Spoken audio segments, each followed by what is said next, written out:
Welcome to the acclaimed podcast, The Deep Dive, featuring your esteemed hosts, Andy Monitor and Drew Dinzik. Welcome. Powered by BetSperts. The Deep Dive. We get to talk a little Seattle Seahawks football today, Andy. I hope you're excited to get into the Seahawks. A once proud franchise finds themselves expected to have a top pick in next year's draft because they have not figured out the quarterback position in Seattle. And after a pretty extraordinary run where they drafted a quarterback in the third round in Russell Wilson, took him to win a Super Bowl, went back to a second Super Bowl.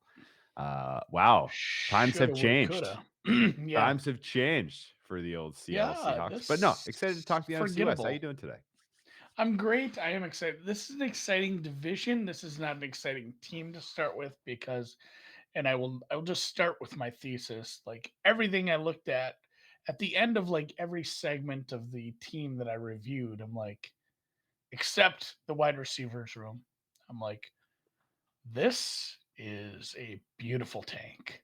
Like they are absolutely putting together. And again, you're never going to stop a tank just by having a couple of good receivers. No, not ever. So like if I have ever seen a team that was set up to draft number 1 next year, I mean it's Atlanta, Houston, and Seattle. Like I don't know if I have that many teams close as far as just your probability that you could win like one game.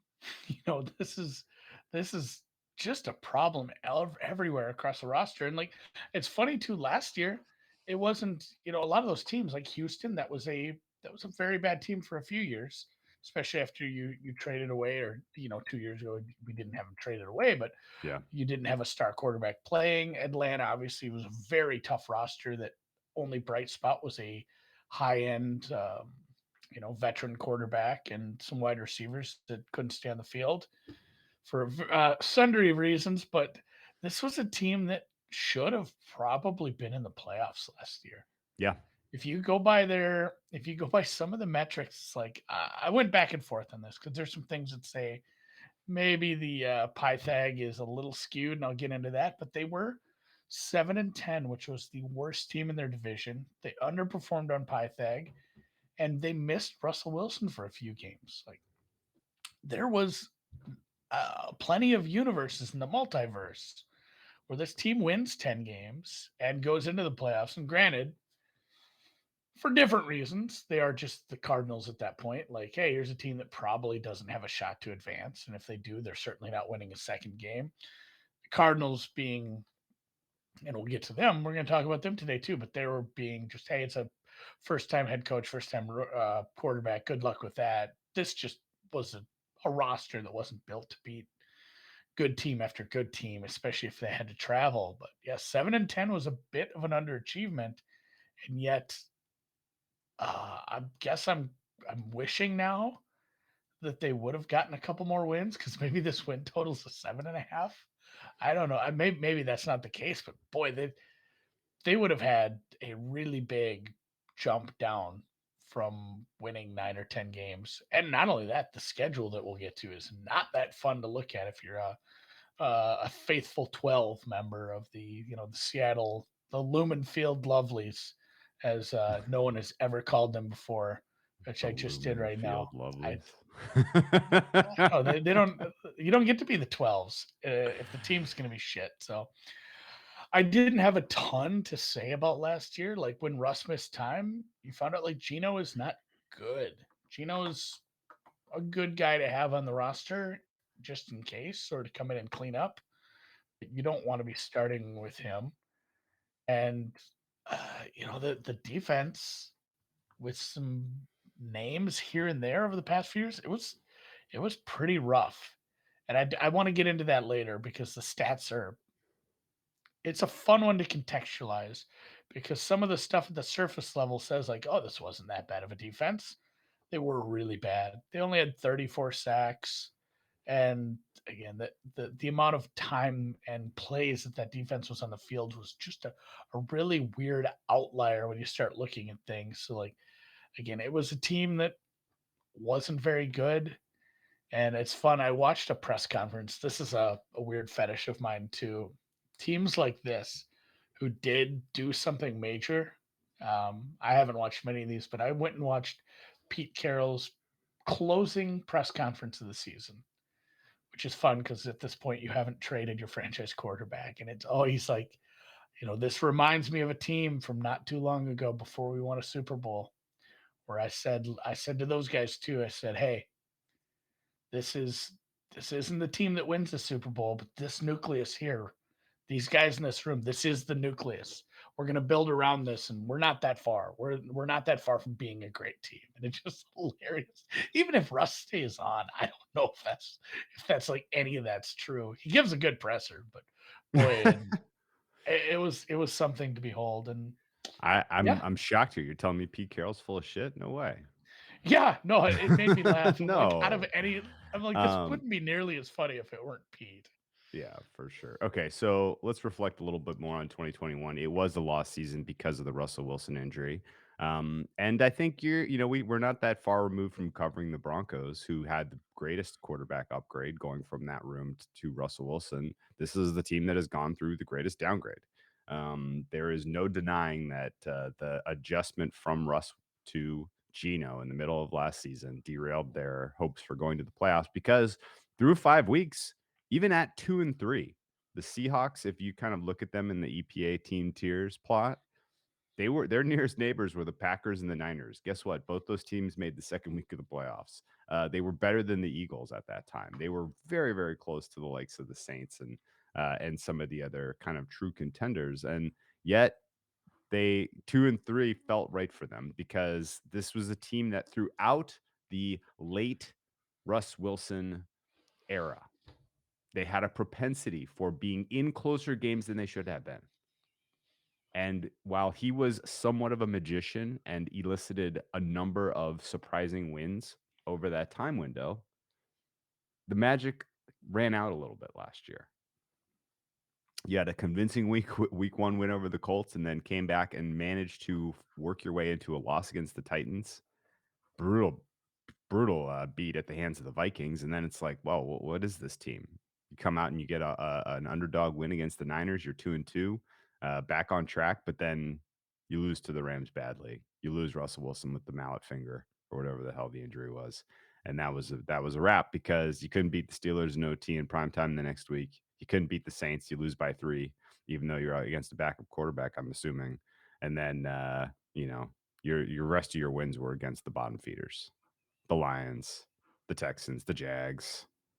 You somehow had the 49ers number, and you somehow kept Arizona from winning the NFC West by beating them in the final week of the season. But,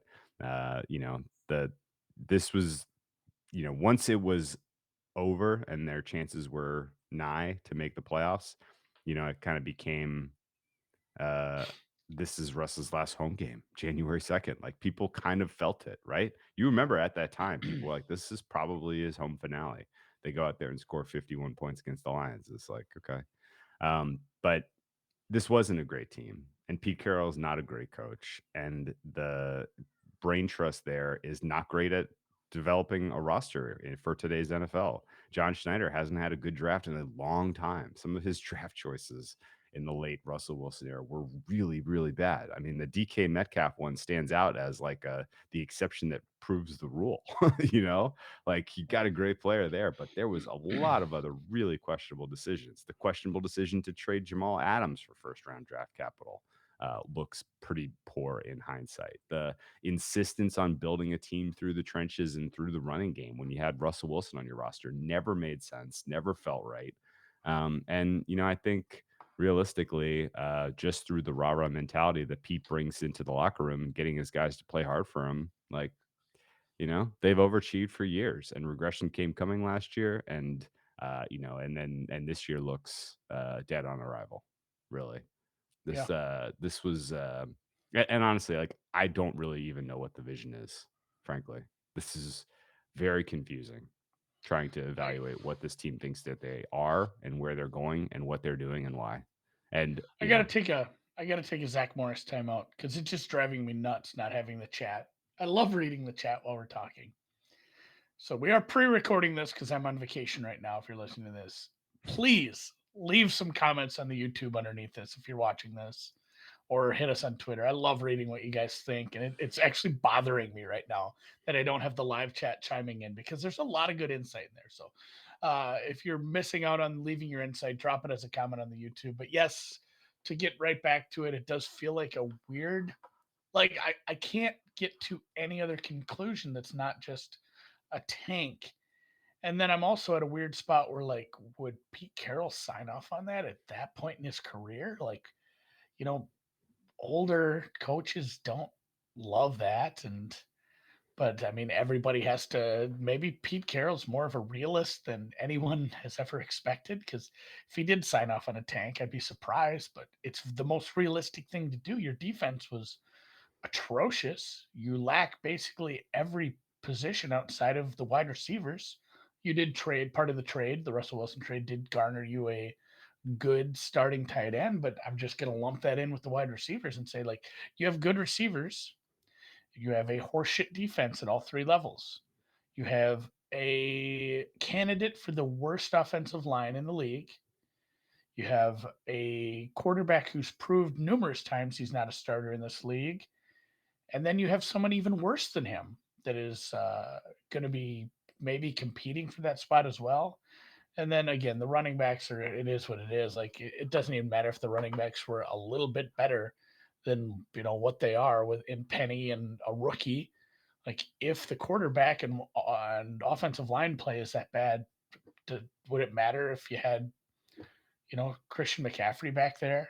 He's not going to save this team from winning low single digit games if things go according to plan.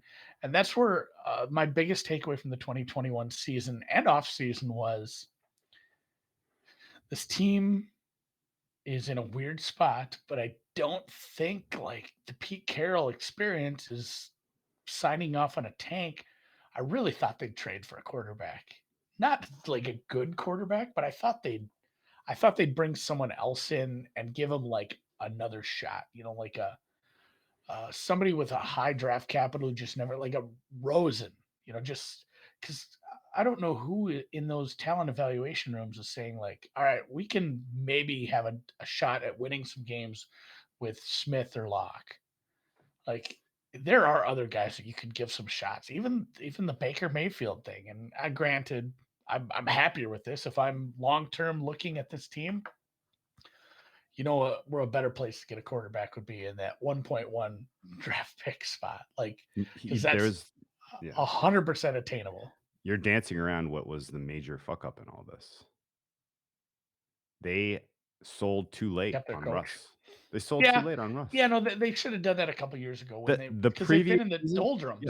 Guess who was desperate to bring in a quarterback like Russ 2 seasons ago? Chicago, under the Ryan Pace era. Like that, they would have given you him. They gave up a freaking haul to get Justin Fields. Like, they would have given you even more to get Russell Wilson. And you could have absolutely cleaned Chicago's clock. You had them dead to rights in that negotiation if you wanted to move on from Russ at that time. And then that was a quarterback rich draft. You would have already gotten a rookie season out of the way. You would potentially be like a sneaky, like, this team might make noise in the weak NFC. Like, they might be good. Like, if they had a Mac Jones, Justin Fields type of project that already had a year of starting under his belt, like, aren't we talking about this team very differently this year? Yeah. And you could make a case that maybe Atlanta could have done it sooner, but it's the same kind of thing as if Atlanta would have kept Matt Ryan this year, because they could have.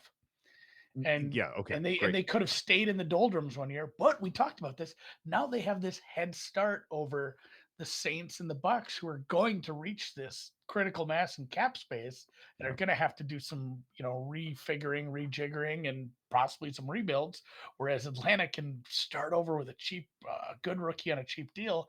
And I felt like they were always in the doldrums, but it didn't feel like it, maybe internally, or if you weren't looking at it with a subjective eye, because Russ just affords you a couple extra wins with his late game magic. And the same thing with this team last year. They were incredibly lucky with fumble luck and things of that nature, crab rangoons, things of that nature. But it wasn't a good team. And the way that they put this defense together was part of the problem, I guess, with like Yes. they kept games close. I mean, did you? I'm going to lean heavily on the Football Outsiders preview Okay. of the Seahawks because they did an amazing job of breaking down like the weirdness that was this defense, and they did jettison Ken Norton. They fired him, and they probably shouldn't have. Like he was out there with the fury of three man with a roll of duct tape and a can of WD-40, trying Hmm. anything he could with this roster because he essentially just didn't have starters at some levels. And I'm going to read this quote from it's a longer paragraph about like how he ended up losing some starters in the secondary, having to go with corners that weren't really starters. And then the way that you protect cornerbacks, and we've talked about teams who don't do this, is by getting them help, not blitzing, not using extra guys in the box where you should be. So then you take someone who's very good at becoming, a blitzer like Jamal Adams and turning him back into a safety who has to help in like zone coverages, which is not his strength. So everything that this roster was forced Norton to like just really get creative with it and try to slap something together. And then I'll read this quote from Football Outsiders again to summarize. Norton was left with ends pretending to be tackles because they had to pass rushers pretending to be defensive backs, a blitz specialist, Adams, pretending to be a safety, and backup corners pretending to be starters. It was an entire scheme of men playing out of position with a square peg to fit in every round hole. And then this is what I was talking about afterwards. Again, straight from the Outsiders, the average pass thrown by opposing quarterbacks traveled 7 yards beyond the line of scrimmage, second Wow. shortest in the league, which you could look at. Hey, that's a positive. It wasn't. Opposing quarterbacks were successful on 51% of their dropbacks, which is essentially tied for last. So they turned into the ultimate bend. When people say bend but don't break, you can't bend on every single play. And that's what they did. They were like it's like the girl in high school who was saving it for marriage, but went down on the entire lacrosse team. Like, did you really, did you really prove a point there by doing that? Like, you're, it doesn't matter the method that you got there. Like this defense gave it up. They gave it up all over the place, and they gave it up just in a different way. Like if you want to just go underneath on this team all day long, and that's why they had this big disparity in amount of plays. And Hmm. that again, that was so weird looking at that stat as far as like they ran the fewest amount of offensive plays. And then it was a weirdness where they ended up with the greatest field position on defense because they never turned the ball over. Every time they gave the ball back to the opponent, it was either a kickoff or a punt, and they ended up, with decent coverage. So they had great starting field position as a defense, and then the defense would give up, 4, 5, 6 yards a pop slowly down the field. And the play disparity was like 50 to 70. There was just Yeah. on average, like every team has a game where they just don't gel on offense and the other team runs a lot more plays. Teams don't do this for an entire season where their defense is on the field. Like, and again, time of possession is one thing. This is actual like amount of plays over an entire season. Like people just were able to, any team was able to just turn into the 91, or like 89 49ers for, hey, guess what? We're a West Coast team this year because we get to play the Seahawks and we're going to have the ball for 80 plays. We'll just march down the field and do short stuff because they're just going to bend and not break us. And we're going to win games. And honestly, how they won 7 games is beyond me because I would have been licking my chops as an offensive coordinator. Like, I can go out here with a conservative offensive game plan and just crush this team.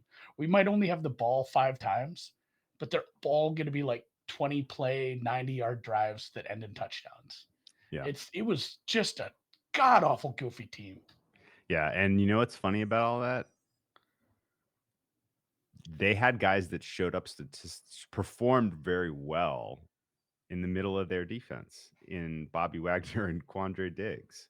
Like those guys graded out very well, but I think That's you're part of right. the. It Don't was you think like, that's part of the bend but yeah, don't break? Like, yeah, hey, yes, yes, I yes, got a yes. million tackles Yeah, as a linebacker who took yeah, a step back, and a linebacker maybe dropping out of the box and then coming back up, and they're getting 5 yards of carry, but they're yeah. not scoring over the top on us. Freaking We get Bobby Wagner, 170 tackles last year. yes, did not But break no, though. let me zero back in on Bobby Wagner. He gone. Yeah, He was a mainstay on your defense for 10 years. He was an incredibly valuable part. That guy started 14, 15 games this season. One season he only played 11, but that was a year where he got an MVP vote from Tony Dungy that we learned about when we talked to Will. But yeah, no, Bobby Wagner was incredibly valuable to this defense and in general, sort of the backbone. And he's gone. And now they have to deal with not only life without Russ, but life without Bobby Wagner. Quandre Diggs is the only player on this defense that I give a grade that is like anything to write home about. Jordan Brooks is close to being like a meaningfully above replacement level, but not really. Poona Ford, a little bit above replacement level, but not like really to write home about. Um, there's not a lot to be excited about on this roster. And in general, in a normal year, I would look past that because Pete has shown an ability to coach up the youngish guys and get more out of them than you expect. But we haven't seen that in a little while. They did not get anything out of their secondary last year, guys who they were expected to coach up. I have failing grades from a bunch of hmm these guys that they're bringing back. Let me find the best example of them. Your CB1, Sidney Jones, he was awful. Yeah, I Awful. mean that's the thing too. You talked about Dunlap or excuse me, I've got ahead of myself in that sentence. You talked about Bobby Wagner, and I mean that Bobby and Russ gone. That's the last. That's the last That's of it. the old guard from the teams that were great. But Bobby Wagner is an incredibly important piece to lose. But at the same time, you lost your best corner. I don't know where you had DJ Reed ranked, but he's with the Lions. He was I probably had him as they're clearly their best corner, yeah, and he's gone. he Yeah. was their best coverage piece. It's at corner. I don't know, like he had decent safety play at times, but then Carlos Dunlap no longer around. Rasheem Green, like you lose good players on a bad defense at all three levels, and then you bring in a new defensive coordinator. Like, it might be a break, but don't break. Like I don't No, a bend. see, It looks yeah, like a bend and then break.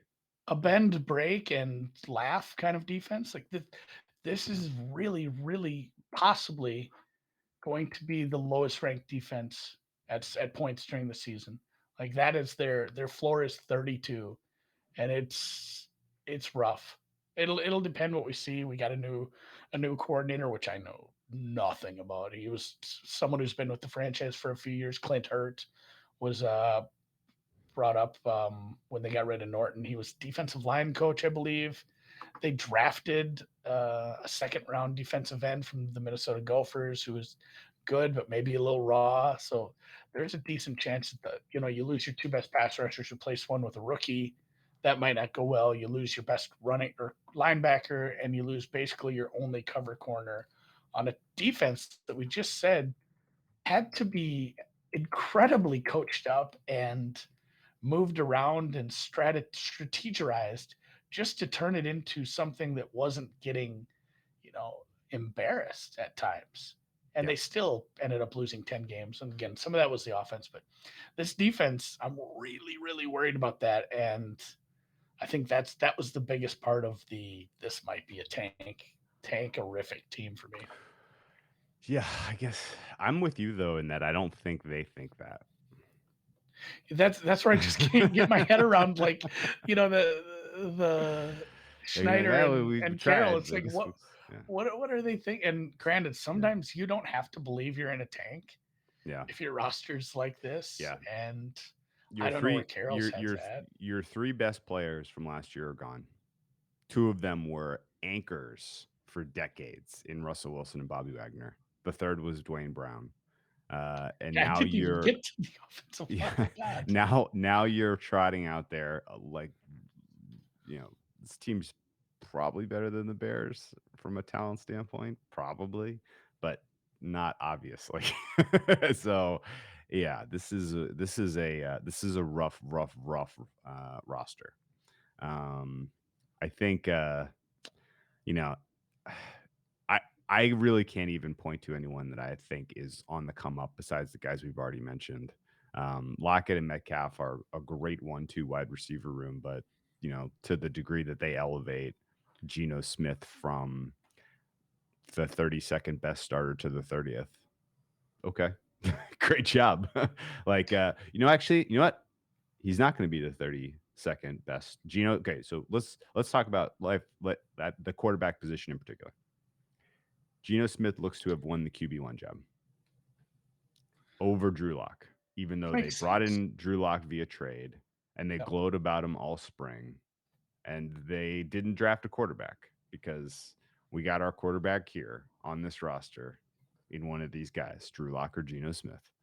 And Geno Smith won that competition by default, presumably because Drew Lock is stinking. And the result of that is he is probably going to be one of the 2 or 3 worst starters to start week 1 for an NFL franchise this year. Would you put him above or below the following quarterbacks, Andy? Geno Smith, above or below Joe Flacco? Below. Flacco's having a nice camp. Flacco should be starting here. Like I put Flacco above him. Flacco's a better Okay. quarterback. Above or below Mitch Trubisky? Below. Yeah. Above or below Daniel Jones? Boy, those are neck and neck. That would have been a Yeah. better joke saved for Davis Mills, but they are neck and neck. Like that's close. Had to throw it out there anyway. I'm running out of guys that are in the comp then. So is Geno Smith the 32nd best starting quarterback week 1 NFL? Probably. Like you 32 might out of put him 32. Yeah, Mariota? it's hard to. But It's hard. better or no, worse than Mariota? Mariota's better. Okay. So you're at 32 for Geno Smith. Yeah, it's hard to rank him against some of these guys like Trevor Lawrence and Davis Mills. It's like, or even Trey Lance. I think Trey Lance could go out there and be the worst quarterback for 3 weeks because he just hasn't gotten the snaps yet. But I mean, over the course of a season, if you're looking at the long view, yeah, 32 is right there. Yeah. No, from a rating standpoint for week 1, I don't have any major disagreements. If you have them around 32, that sounds right. And there's no fallback option, right? Like if Daniel Jones doesn't work out, Tyrod Taylor's there. That kind of keeps your floor from, being 1.01 in next year's draft if you're the Giants, which may not be a good thing. We could talk about that another time, though. But Seattle doesn't really have a fallback in that we know what happens if you pull a switcheroo and throw Drew Lock out there. You're going to get what you got for them in Denver last year. And it's not going to be good enough to win football games, certainly. And I think, I'm not really sure why this was the plan. Like, they looked at themselves and said, we saw enough positives in Geno Smith's performance in relief of Russell Wilson last year that we're going to give him, we're going to give him the keys for week 1. That's really where these guys are in terms of their own self-evaluation from last year. Yeah, it's I don't know. It's a tank. Just say it's a tank, guys. It's a tank. Like, if you're starting Geno Smith and I guess Locke came over, but yeah, even the way the draft heading into the draft, you had to know like, man, we should just tank this year. Like our first draft pick is middle-ish of day 2, and granted they moved around a little, but yeah, they had a top 10 pick that was not a top 10 pick because that's I think they moved around for the cross pick, and then the other one was to the Jets. The Jets took Garrett Wilson with the pick they acquired from him. So they had so many holes. Like even with that hire, even with your draft pick, Like you go and get we'll get to him. Let's talk the offensive line because. Well, let me ask you one more thing about Geno Smith before we move on. Good. Are we being too quick to dismiss him being able to be competitive this year? Because we only saw 120 snaps out of him last year. His EPA per play in those 120 snaps, you know who it was better than? Matt Ryan. It was better than Daniel Jones. It was better than Tyrod Taylor. It was better, a lot better than Drew Lock, a lot better than some of the other young guys who struggled. But I mean, are we jumping to too much of a conclusion here? Does the fact that Lockett and Metcalf exist on this roster with Geno Smith actually mean that this offense has like a a little worse than average NFL type of ceiling? Or do you think the offensive line is enough of a problem that don't, stop stop making this case? Yeah, man, he's just never. And granted, yeah, when he was young. I mean, I had to look back to see when his first few years were. 2013, he started 16 games, 12 touchdowns, 21 interceptions. Granted, that was a long time ago, but it's been a long time. He hasn't. That second year, he started 13. He went several years without starting a game.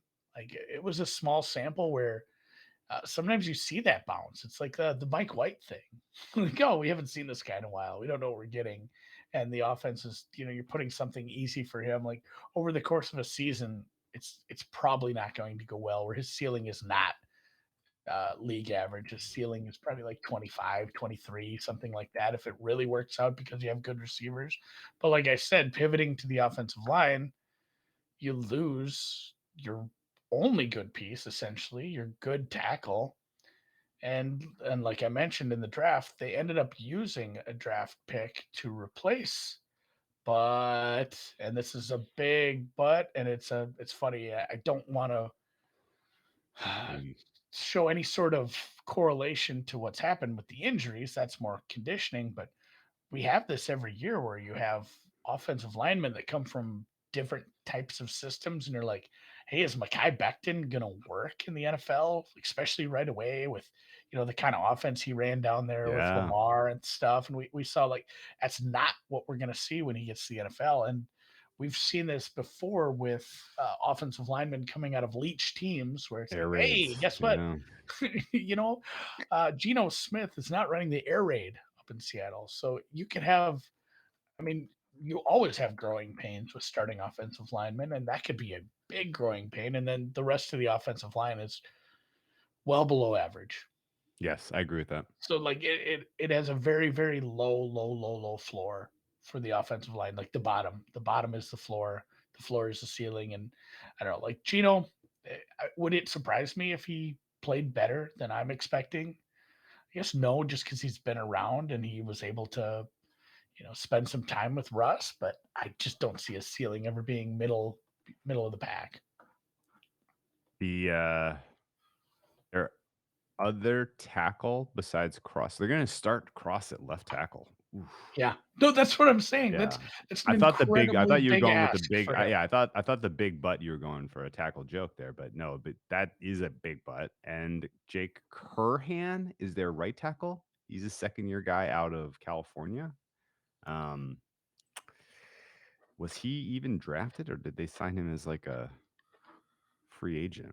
I think he might have been a free agent, undrafted, a UDFA. Yeah, he Yeah. went to Cal. He's Was he actually drafted is my question, or did they pick him up as a UFDA? I'm not seeing him as being drafted. I think he was an undrafted free agent.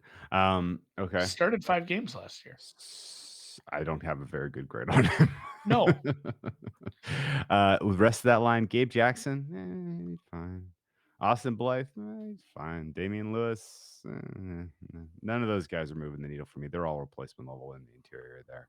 And I guess that leaves you with a tough spot. That leaves Band of Brothers. So yeah, that leaves you in a tough spot. That's a tough one. I think the tackle position is what scares you the most, especially in a division with Nick Bosa and Aaron Donald and JJ Watt. Like, okay, good luck. Good Yeah, luck and let's protecting just your yeah, let's passer. just call Um, it a like the only ways that this team overperforms is the receivers are able to do things that get extra out of the quarterback, and I just don't think you have the offensive minds in place no, I don't either. to to do that sort of thing. So like I'm really and then all right, here, but let's Super thin unit too. yeah, After there's Metcalf and Lockett, oh boy, oh this is a they bad lack group. depth all over. So I mean let's pull up the schedule and show why Oof. I Yeah. see 4 winnable games, maybe. Yeah, I think this looks super, super, super, super squarely 4-13. Like almost, if any other outcome, even 3-14, I'd be like, oh, they Exactly underachieved a 4 little bit. games. Yeah, yeah. 3-14, they kind of underachieved. Oh, 5-12, great season, guys. Like this 4-13 is like that start and end your handicap for the Seattle Seahawks. The 4 wins on their schedule in no particular order are Atlanta week 3, the Giants week 8, the Panthers week 14, and the Jets week 17. And the reason that those 4 are your likely wins: number 1, they are all at home; number 2, they are bad travel spots for your opponent; and number 3, if not then there are no other opportunities really. Maybe at Detroit you could talk yourself into that, but I don't love that spot for them travel wise. No. A lot of games where you are meaningful dogs on this schedule and you are going to get your clocks cleaned, starting with week Yeah, 2 against the they have a Niners. game Actually, where starting they're with week not 1. yeah. There's a game where they're not a true it's not a true road game, but it's against one of the best teams in the NFC in Tampa Against Bay. Tampa. Yep. So I mean, even that where it's like, oh man, they don't actually have to play. They only play 7 true road games, which you would say maybe it's an easy schedule. Yeah, you get to No, go to Munich, but it's not even during Oktoberfest. yeah, that's fair. But yeah, Denver, San Francisco, Detroit, probably better than them, even if they're just a little better than the market says. So New Orleans is a tough travel spot. Arizona, even if I'm going to be down on that team, I'm not as down on them as I am the Seahawks, the Chargers, the Arizona Cardinals on the road in Tampa Bay. That is a nasty 4-game stretch where I worry about actually winning that Giants game. You do have a bit of a travel advantage with the Giants having to come west, but man, you have a rough stretch 4 out of 5 before the bye. And then Vegas, Rams, Carolina's Goddamn. another easy one, and then Niners, KC, and the Rams in your last 4. If you wanted to tank, There all you you go. have to do is like find a way for the Geno Smith revenge game to not go right. Against the Jets. Yeah. Yeah. Yeah. Yeah. Schedule is tough, and this team sucks. Pete Carroll probably is he gonna face some scrutiny? Is he gonna be on the hot seat at long Yeah, it just last? doesn't feel like they do an in see. It feels like a Pete Carroll What leaves the is the program. with the way Schneider has drafted and the way Carroll has developed? What is the advantage to keeping those guys around at the end of this year if you are 3-14 and you're ready to start a rebuild? What is the Continuity. advantage? There's none. Like the ownership group apparently likes him, but to be fair, that's a different Who person is than the it was. owner now? It Yeah, was who's the a owner now? Jody, I believe is her name. Jody. Is It's this it's it's Paul like Allen's kid, wife? yeah, it's like in a trust. I think it's one of the children. So I don't have a good grip on what the ownership group feels right now. So that's where I'm wondering if it just turns into we're gonna just keep running this back, and if the rebuild involves these guys, I have no idea. But I mean, looking at these odds, it's similar to some of the other ones. Like, well, we can't bet on anything here. Like, yeah, 150 to there's 1. yeah, No. no. I mean, No. give me an extra 0 maybe, but same 70 with to all 1. those. Even No. the NFC West, there has to be so many things to go wrong Yeah, that should be just for you in the 30 to 1 range. Yeah. to make the playoffs. It's a weak NFC, but again, so many things that have to go Mhm. wrong in Minnesota and Detroit and San Francisco and Philadelphia and Dallas and Yeah. this New Orleans. Like 5 out of those 7 teams would need to greatly underperform, and you'd still need to try to win 10 games in that schedule. I don't see it. So your regular season win total is 5.5 plus money to the under. Don't hate it. Again, it's not a huge edge because you can't have huge edges when you don't have a lot of runway. There's only 17 games, and essentially you should look at the over under differently. You're betting over what is it, 12 and a half or 11 and a half. Boy, the math has escaped me on a Tuesday because over 11 and a half losses. Like, once you start winning games, you're running out of spots to lose that many games. Like, you got to get to 12 losses. 12 And losses. like we looked at that schedule. It doesn't look that tough, but again, a slip here with Detroit, and a couple bad things happen to some other Well, teams. the that aren't as good. NFL Arizona gift, takes a big step back. we didn't really say it out loud, but I was thinking it when we were looking at the Seattle schedule. The NFL gift wrapped you 4 home win chances. Mhm. Best chance, really good chances to win 4 home games.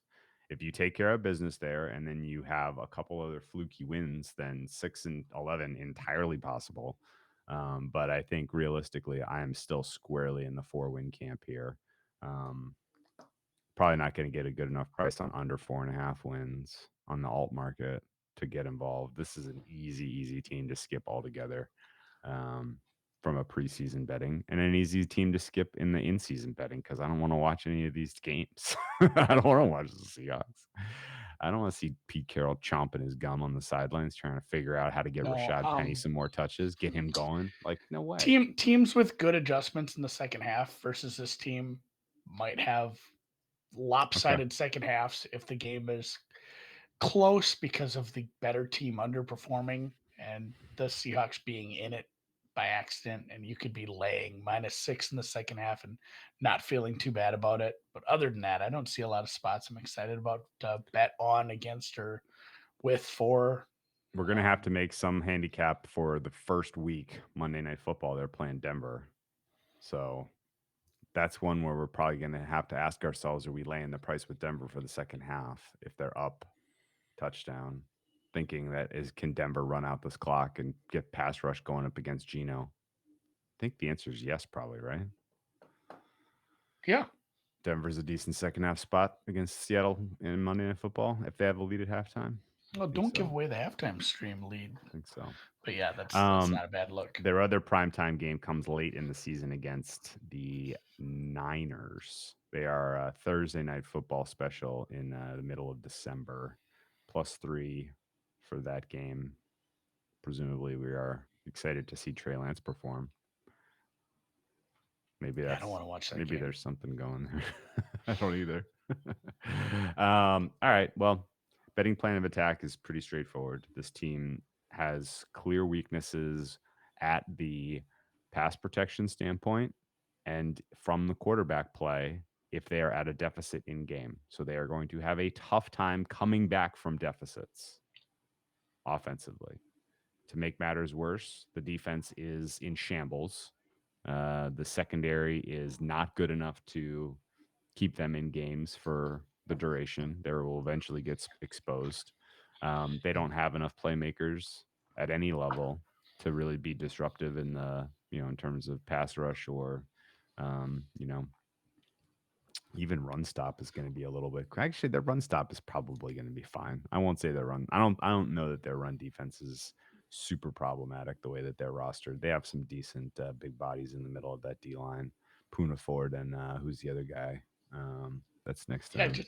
I would run just a zone edge scheme. Just why would I run up the middle and the rest of this defense bad? Right. Yeah, contain on me with your horseshit players. Have fun. So, all right, let's head to the desert. Let's move on. 3, 2. Welcome to the deep dive, Arizona Cardinals. What is going on here, Andy? What are we doing? We had years of drought in the desert, no success, nothing going right. Just a team in the Arizona Cardinals that was probably one of the easiest to forget existed because they were so rarely in the mix for anything important over the balance of the season. They draft Josh Rosen. That's a disaster. The general manager Steve Keim is embattled. He goes back to the well the next year and takes Kyler Murray, a guy people thought was going to go play baseball. Well, Kyler Murray worked out. Turns out he's got some skills, enough skills to get this team off to a hot start last year, secure a playoff spot, and get utterly neutered in round one of the playoffs on Monday Night Football. But you know what? That little taste of success was just enough to get everybody paid. Steve Keim got a contract extension. Kliff Kingsbury got a contract extension. Kyler Murray got a contract extension. You get some money. And now you have this weird situation where you have a relatively cheap and not especially impressive owner in Bidwell out in the desert with a bunch of money guaranteed to some guys who kind of don't really know what they're doing. And this looks like one of the easier franchises to just dump all your stock. How does this work long term? What are we doing here? And how it worked, they got the first couple steps right. And we could not sing the praises enough when they did something very few teams had ever done, and that was spend high draft capital on a quarterback and then move the fuck on when they knew, like, hey, guess what? Our bad. Yeah, I've made a horrible mistake. Like, just straight up Will Arnett. Like, we're done. This is bad. And God bless them, they did the right thing. Teams don't have the balls to do that. They're scared of the media, the fans. I don't know what they're scared of. Like, they made the right call. Kyler Murray is gobs better. God, God, you're got Arrested Development on the mind. It's in my brain now. And then they did the rest of that. What's the rest of the formula when you have a rookie on a cheap deal? You bring in other people around him because you can, and they did that. And I look at all the pieces of the puzzle, the veterans you bring in, the rookie receivers you've drafted, getting the quarterback, getting some pieces on both sides of the ball. They brought in some defensive players that are very good. What held this team back? And every time I land on Kliff, man, because this was a thing that happened and when he was in college too. It's not unique to him as a Cardinal, where the second half of these seasons have not gone well. And granted, injuries happened, but injuries happen to every team to certain levels. And you have to be able to adjust. Like we always talk about in-game adjustments.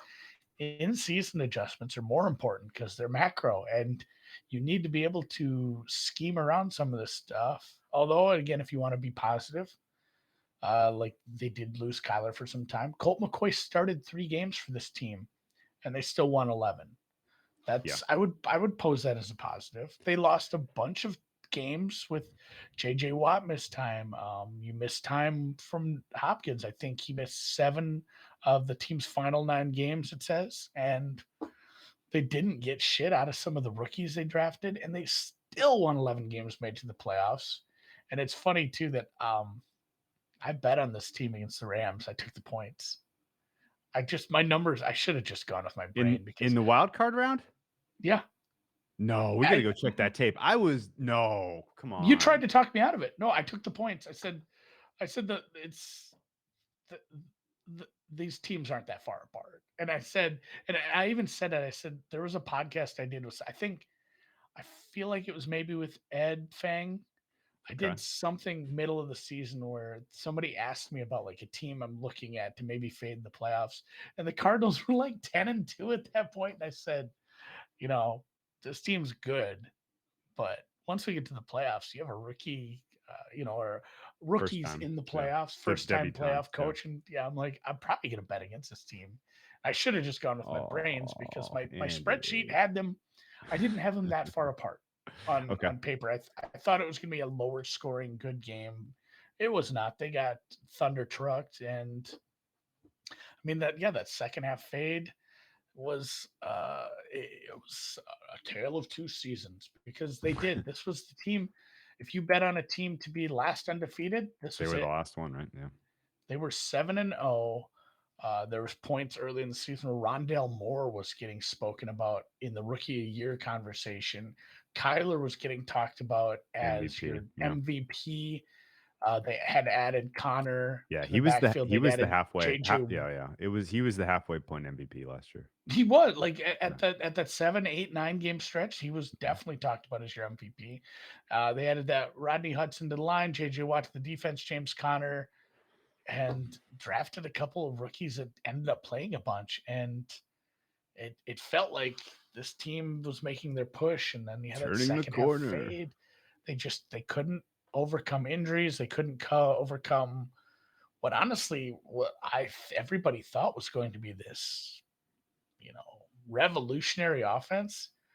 It's actually just a bad offense.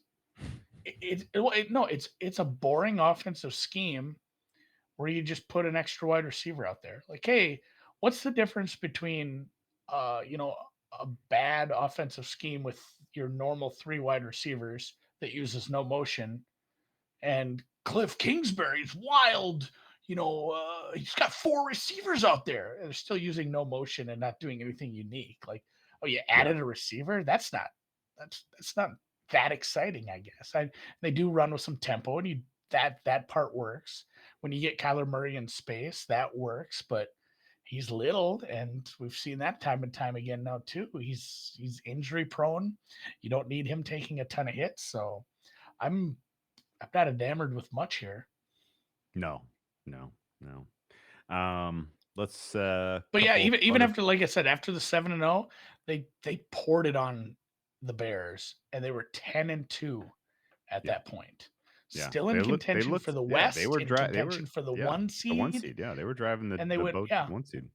1-5 down that stretch, and Ugh. yeah, not good. Well, the loss to the Packers was the first sign that something wasn't great going on there.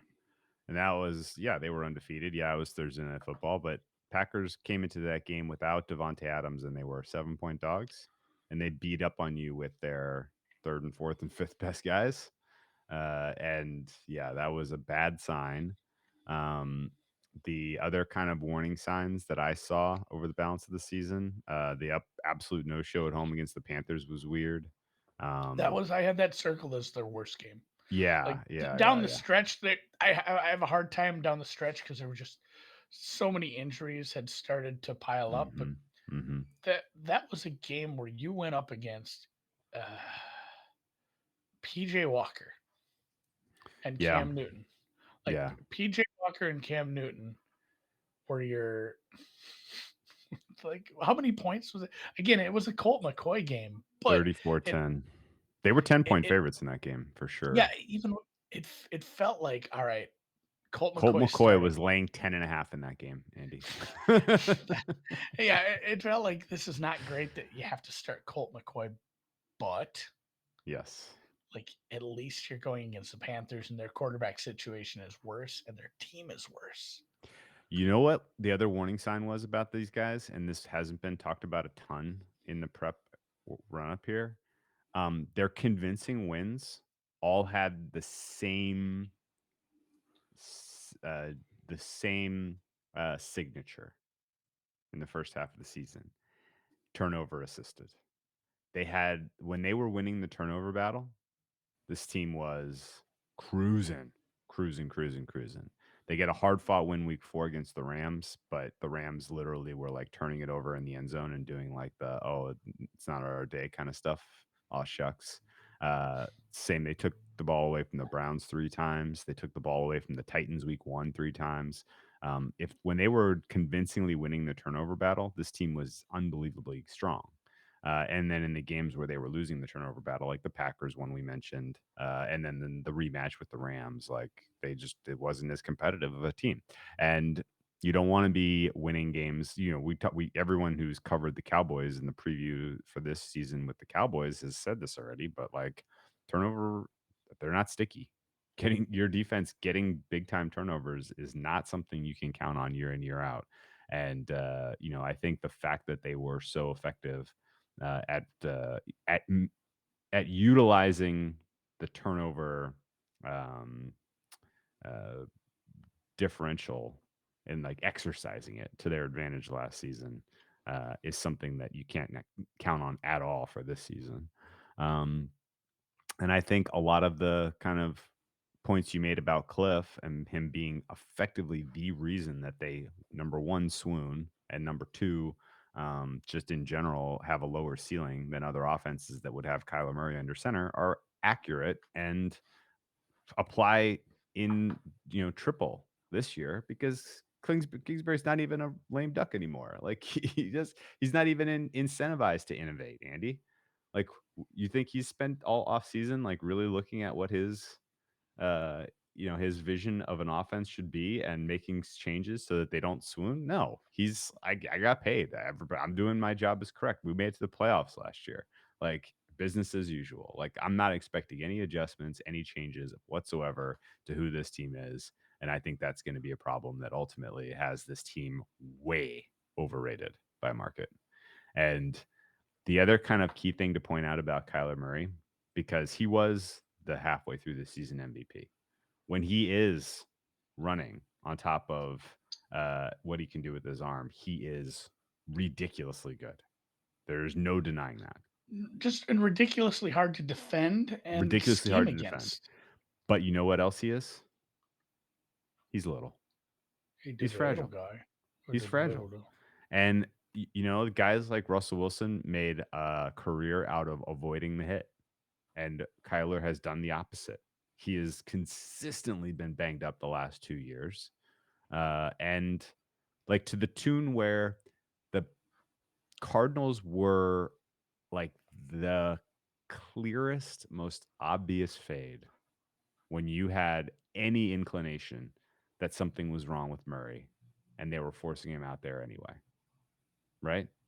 Because if you take that just a little bit of his dynamic athleticism away from his game, all of a sudden the ceiling just the roof comes down on this whole offense.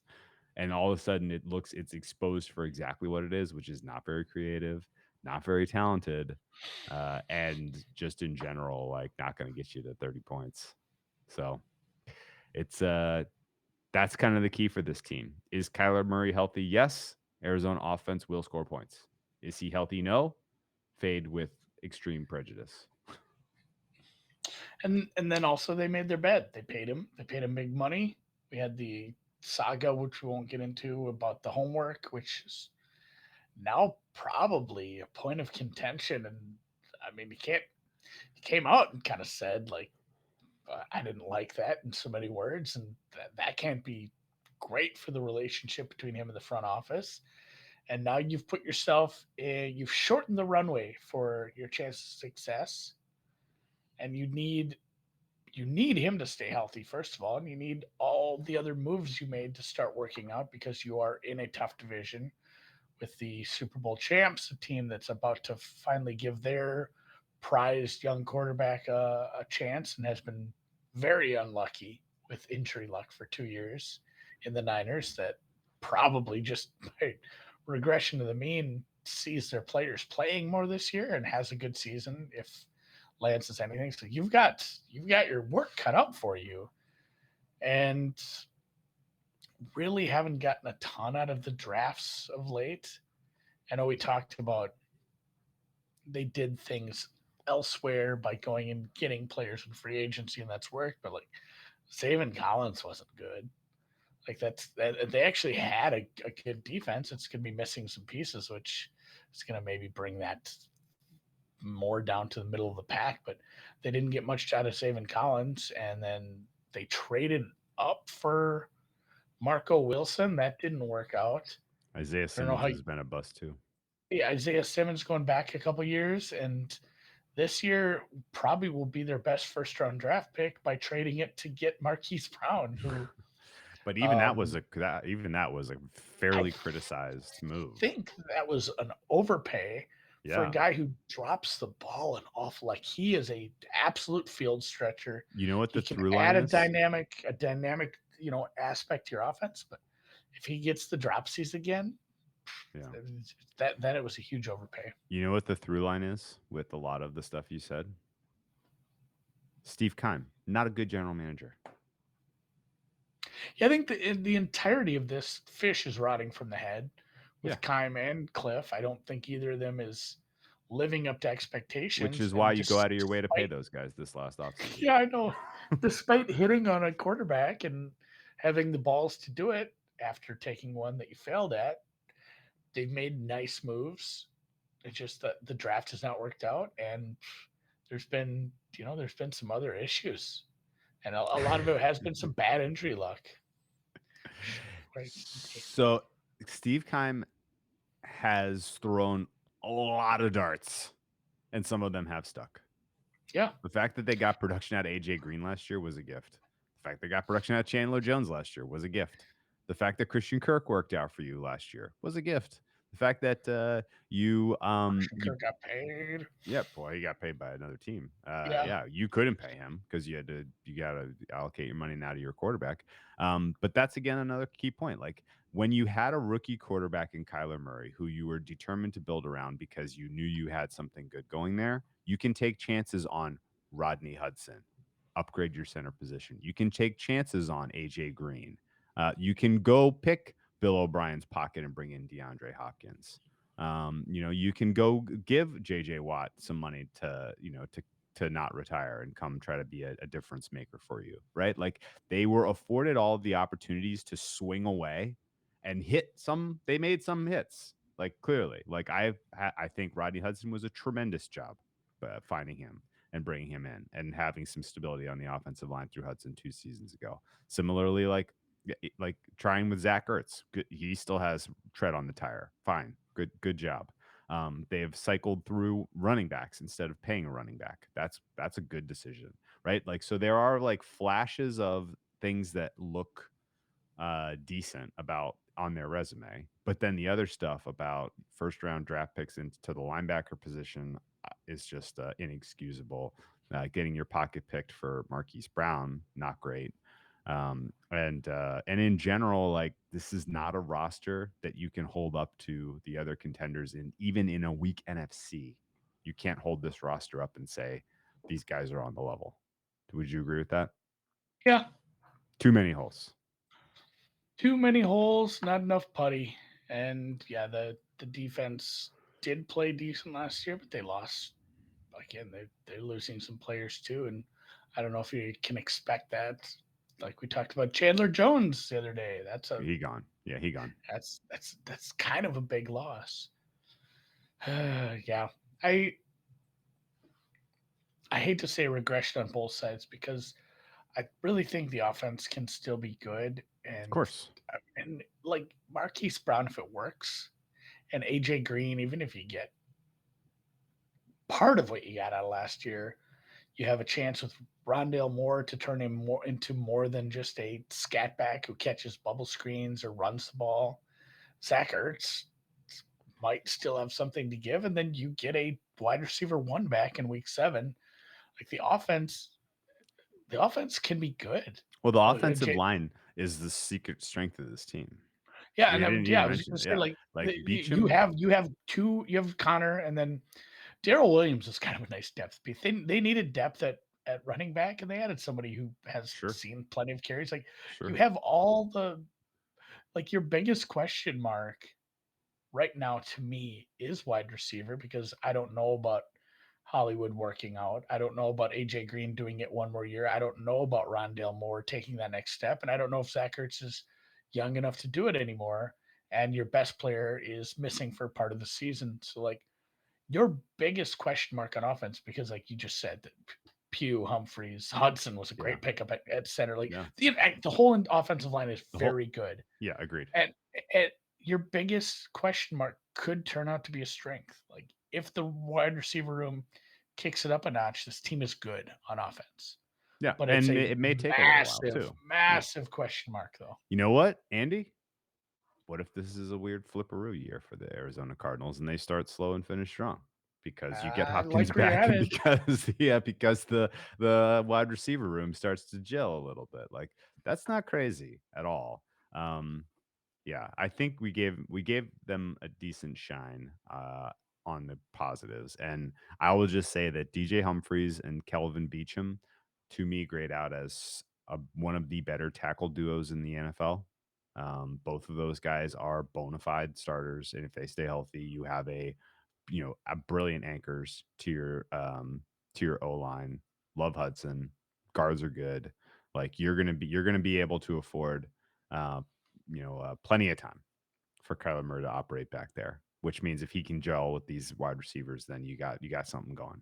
But I think that's going to take a little bit of time, and it's going to take a little bit of Kliff. It's going to take a little bit of Kliff growing and giving you more to work with in terms of scheme and design. And we just haven't seen it. And going back to the point about like he's still sort of at the favorite of the first coach fired market, which is kind of crazy because like they're Bidwell's not a guy who pays people to not work for him. Well, no, and that's the other thing too. It does feel very Bears-ish, where like Nagy can't stump for the firing of, or excuse me, Pace couldn't stump for the firing of Nagy because they were like this, it was an indictment on himself. It feels similar to that, where it would have to come from the highest of levels, and yeah, he's not the kind of guy who does that. So, yeah, I don't see it happening in season. Um, did you am I reading too much into him getting extended? He's got a 4-year, $22 million contract. No, I mean coaches have been extended and then fired that same year. That's a thing that happens. It's Okay. not probably a thing that happens with the way this franchise spends, but He signed through the 2027 season. Both I think guys. he's Jesus safe Christ. this year. Jesus. I mean, Kliff needs to make a major step forward as a head coach. And he doesn't really have a ton of help. His staff is you got Vance Joseph there. Well, he's Having the another, time like of we his talk life. about this, where sometimes you wonder Yeah. if, hey, you would be a great coordinator, but you can't handle two jobs, and essentially Yeah. doesn't have an OC. I mean, there's not Jerry there isn't Sullivan, there isn't offensive there isn't assistant. there isn't an OC in name. It's him, and you had Vance Joseph doing an admirable job with the defense, honestly. But maybe he needs a little more help on the offensive side, or just the overall leadership side, because that seems like a weakness right now. It's just the scheme at times, and then just the overall management of this team. I never really graded them especially well analytically. Like, I don't think they're really using the right tools and philosophy to kind of make decisions in game, which is a problem. Kind of keeps them from that elite rarefied air among NFL teams, surely. And you mentioned it, like it's not a very creative scheme. They're not doing enough stuff that you really need to be doing at this point and to be a competitive offense in the NFL. One other note about off a cliff. DeAndre Hopkins' performance kind of went off a cliff. And I don't really know how much he's got left in terms of tread. Especially if he can't use PEDs anymore. Well, who knows? But he went from like bona fide game changer wide receiver one in Houston, brought that game to Arizona for the first year, and was honestly underutilized, I thought, in his first year because his singular talent isn't getting separation. It's not route running. It's not the intangibles. He just never, ever, ever drops the ball. Like he was in like the statistics of his catch percentages when it was a decently thrown ball are like they look fake. But his performance has dropped off significantly. And I'm not saying dropped in terms of number of drops because he only had one drop last year, but just what he's bringing to the table in terms of generating offenses has slipped a lot.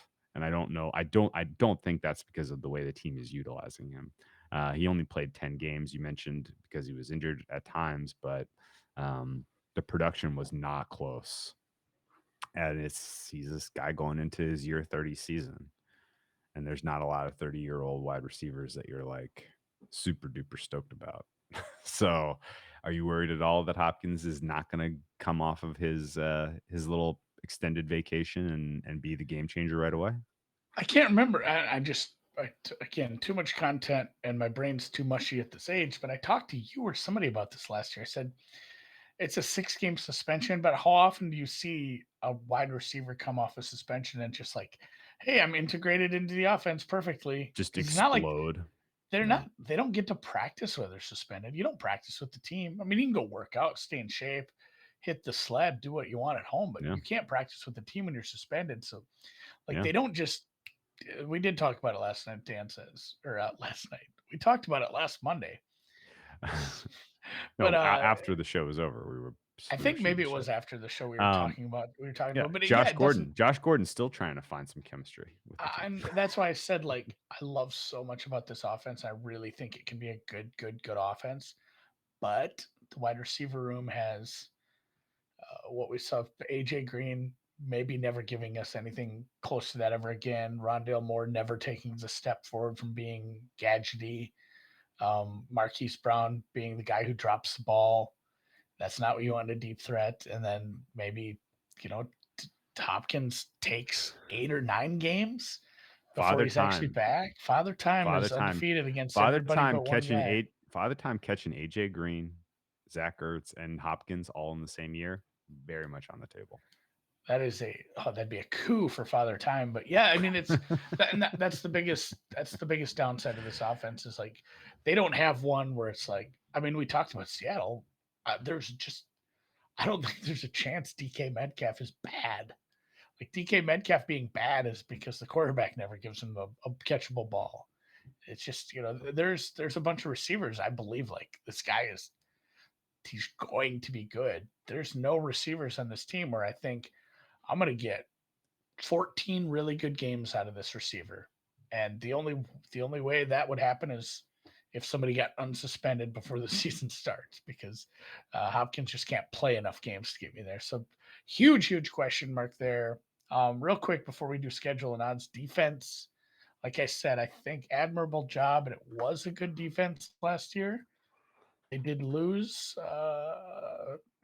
Jordan Hicks went up to Minnesota, but he matters. He matters. And then Chandler Jones absolutely matters. He was very good. So like you lose a couple pieces through the middle and the front there. And it's just going to be another spot where they probably don't have enough depth.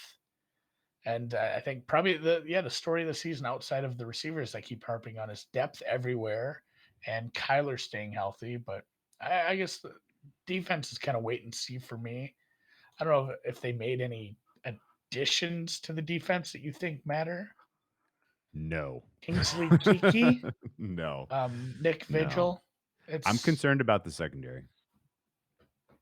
They drafted a few guys in the 3rd round for the up front. Maybe they can be rotational guys. That helps with depth, but I've never especially loved Byron Murphy. I mean, he's fine, but I'm not like going out of my way to kind of note his plays in a given game. The other two potential starters in Marker Wilson and Antonio Hamilton, enormous question marks. Jalen Thompson is a question mark for me at safety. Budda Baker is the only plus player in your secondary. And as we were talking about, like if your best player is your free safety, like, I mean, he's only really making a difference if he's creating turnovers. And while he was masterful at that last year, let me see what he ended up with in total. He actually only had 3 interceptions and 1 fumble recovery last year, but he was, and actually he regressed from 2020 to 21. I'm surprised. His 2020 campaign was really, really, really, really good. But yeah, his ability to elevate this unit where you have 4 or 5 other guys who you have questions about, that's a problem. And JJ Watt, Father Time may catch JJ Watt too. He may Yeah, go for a he it's four-bagger. a package deal. Yeah, he's gonna come for all of And them. that's where I was at, Drew, with the, and it harkens back almost immediately to the Seattle podcast, where that's my biggest question mark for this team is like, what will the defensive scheme look like? Are they going to try to be aggressive up front because you lose a really good pass rusher in Chandler Jones? So, what do you do if you can't get pressure with 4, Drew? Bring 5. You let Just say teams blitz. back into games when you have a lead. Yeah. Well, I was gonna say blitz. I wasn't Yeah, looking for blitz, like the okay. complicated answer, but the thing about blitzing, what does blitzing do when you have 3 horrible corners? Leaves them out on islands, and Yes, yeah. that's not what you want to do. So No. that's the biggest question mark for me is what are they going to do as a kind of a broad plan for this defense? Does it turn into the Seattle? Because probably the best situation is doing the thing I dogged on Seattle for doing in creating this bend but don't break defense, because that actually works when you have a viable offense. Like Mhm. let the team make it. It's like tennis where you just keep hitting the ball back to the middle of the court and let that other person who tends to hit, unforced errors, let them make the mistakes. The bend but don't break defense relies on some turnover luck, and it relies on other teams making bad decisions and you getting the ball back, and having a highly efficient offense is just going to outscore them. Because if you decide, well, we need to blitz more to get pressure, and you leave these corners on an island, they're going to get blasted, and this defense is going to give up a lot of points, and it's going to put pressure, more pressure. There'll be pressure on this offense no matter what, but extra pressure on this offense, and I don't think that's the key. So hopefully it's a I hate saying this, but hopefully it's like a boring cover 3 plan where they're just getting a lot of help and they're keeping guys back, and just rush 4, keep it simple, stupid, bend don't break, and don't don't be the team that gives up 30 points and need to score 31. Okay, so couple notes. I think they're gonna run 3-4. Based on the current way that this team is rostered. They don't have any depth at defensive end. In fact, this is one of the weakest defensive end Yeah. groups in all of They football. drafted a couple guys, but Um, they were like day 3 guys. yeah, It's like, not contributors. No. you never know. You're currently looking at these 2 starting outside linebackers. Dennis Gardeck, who was well below replacement for you last year, and Marcus Golden, who is one of the more controversial players in terms of grading correctly in the NFL because he has a couple of just huge sack number years for Arizona, then the Giants, and then again for Arizona last year. He had 11 sacks. But it is easy to point to those as extremely hollow.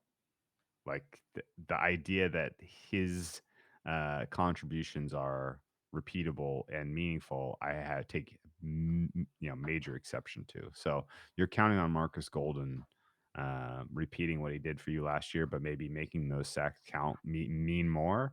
Okay.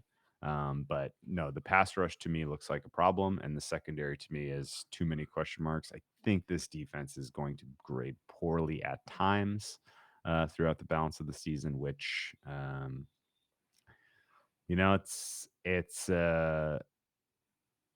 it's kind of just enough to throw cold water on this team in my overall rating. Yeah.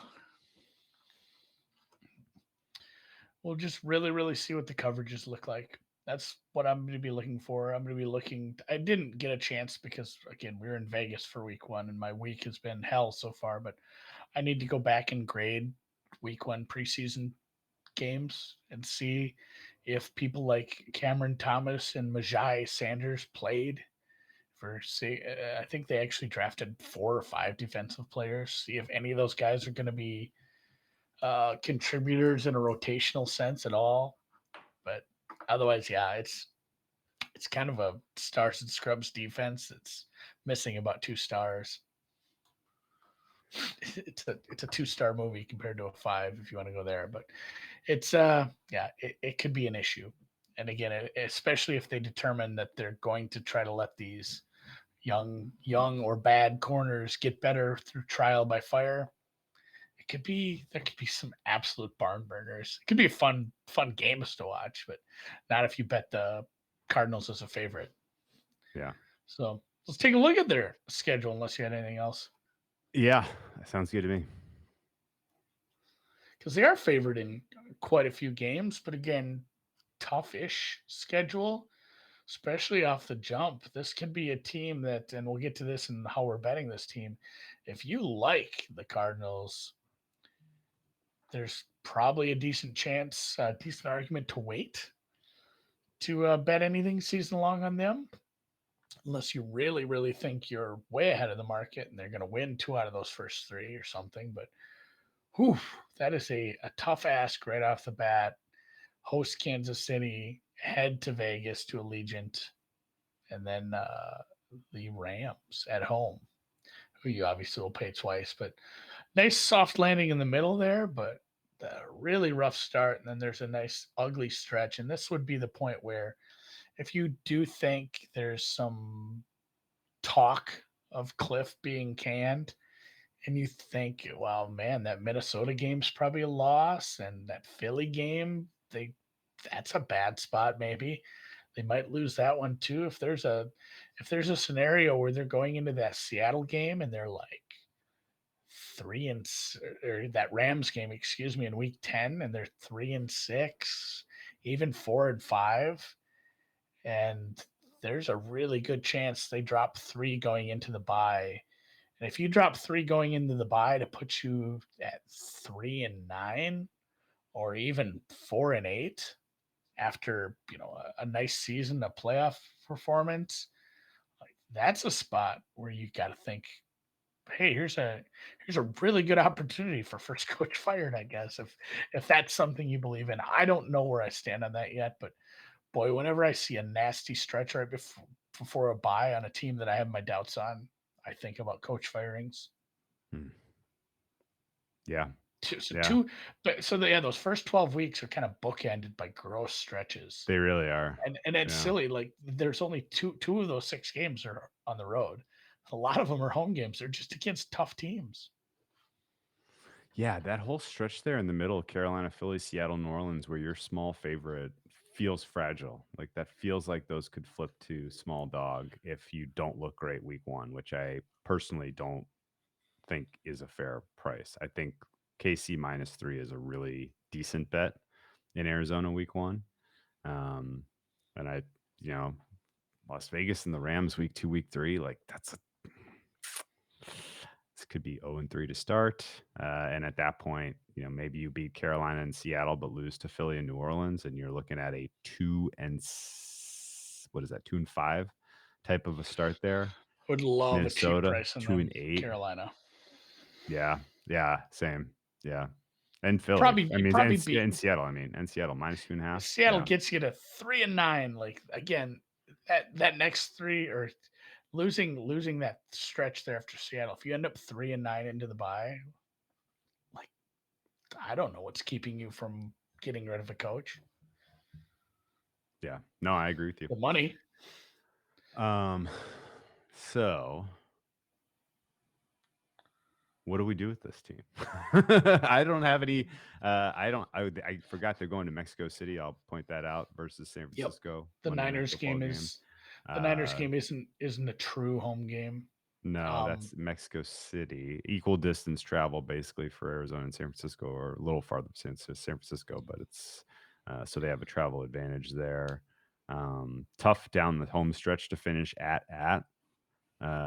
Even though one of those is Atlanta, you're still traveling right at the end of your season, which means if you don't win the NFC West, you're going to be asked to go and win 3 road games after 2 road games to end the season before you would then host the Super Bowl, which has only ever happened in one instance where the Tampa Bay Buccaneers went road, and then won the Super Bowl at home. The Rams, of course, had a couple of home games before they won the Super Bowl at home. But we are on a weird little 2-year stretch where home teams are winning Super Bowls. So not that has any bearing or relevance for the Cardinals this year, because realistically, I don't see this team taking a meaningful step forward from the team that performed poorly in the playoffs last year. Enough to win 3 consecutive road playoff games, which means that their prices to win the Super Bowl at 30-1 and NFC at 14. Oh, bless you. Those aren't great bets. So No, I just I pass. don't see a good scenario where they're not playing a few again. If it works out on offense and the defense figures out a way to not be a huge hindrance and a problem all year, there's still not a lot of paths where this team has multiple home games in the playoffs. So even in a weak NFC, that's a big ask for probably a bad coach.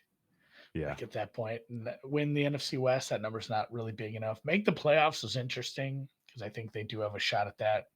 They should be one of the better teams of the also rans, but it's not a big enough number to bet. And then the regular season win total is probably pretty fair. They have a tough schedule, and they probably, vacillate between like 7 and 10 wins an awful lot. It feels like they have a tight distribution. And it's not anything based on this team. A lot of it has to do with there's a lot of spots in the schedule that are just really big asks. And there's a lot of spots in the schedule that are, not walkovers, but if the team even performs exactly how the market says it should, like you should beat Seattle twice. You should win, you should win some of these games pretty easily. So feels like the win total is pretty close. I would have to look. Where is Kliff in First Coach Fired? He was nearish the top. I haven't looked at that market in a long time. He's in the top 5 for sure. There's I that knew whole he market. was. None of that market makes sense to me. Really, I don't know. Yeah, I don't want to go dig it up now, but it's something I may look at, depending on the rest of the preseason. And then betting attack, like I don't know. Like I talked a little bit about the defensive scheming. If the scheming is dumb and the receivers are good, like your 2 question marks could either lead to this team being an overs team or having too high of totals. And if the receivers work and they work right away, and the defense comes up with a solution for their bad corners where they're getting them enough help, like those are the 2 things that change a lot about how the total should be shaped in these games, because bad cornerback play and a bad defensive scheme with some receivers that are working well on the other side of the ball, like again, these can be games that are ending in the 60s and 70s, which is fun. Yeah. And then the opposite of that is where, hey, this is an overs team in the market, and they're getting priced as such where they can't get the offense out of the mud because of AJ Green is a million years old and Marquise Brown dropped 2 touchdowns. And that 51's going to look funny when the game ends up like 21-10. Yeah, no, I'm right there, and I think realistically, the market's not unaware of this. So Arizona right now ranked about the 8th best offense, 25th best defense. So that is telling you right away that these totals are going to be a little high. So you're going to need something to change people's minds about the offense being in the top 10 in order to really catch value on any overs, I think.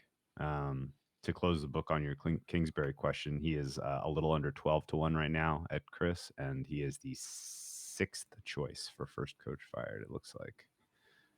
After Rule, McCarthy, Pete, Frank Reich, Ron Rivera, and Dan Campbell. Those are the only 6. Those are 6 guys ahead of him, so he's 7th. Yeah, probably fair. Leave it alone. Okay. All right. Well, and that is the Chicago, St. Louis, Arizona Cardinals. Is there a path to where you will change your opinion on this team enough to where you would back them in the futures market? The offense would have to look good. Like everything, and again, it hinges so much on getting getting like 80% of the ceiling out of like all three of those receivers before Hopkins comes back. And then it's like I'm a buy because Hopkins is coming back and this is just going to get even better. Yeah. But no, I mean, it sucks with how football works because you can have that for like a game. And sometimes maybe it was just a bit of a false signal and you shouldn't buy in because it might be the only game you see it all year. Mhm. I don't know. I'm going to be very hesitant to upgrade this team quickly. They have they're anchored pretty hard to where I have them. God, I like Kansas City against them week 1 a lot. I think that should be outside of 3. Should we make a personally. bet right now? I've already bet it, but How many week 1 bets do you have, Jen? 6 or 7. August 20th. I got to scroll a bit to get through the preseason stuff. Mm. I can still get a pretty good price on that. -101. I bet I could go find a -101. If I hunt around enough, it's actually leaning towards 3.5. So, all right. Cardinals, that's a podcast. Thanks for listening, watching, viewing, sharing, commenting, loving.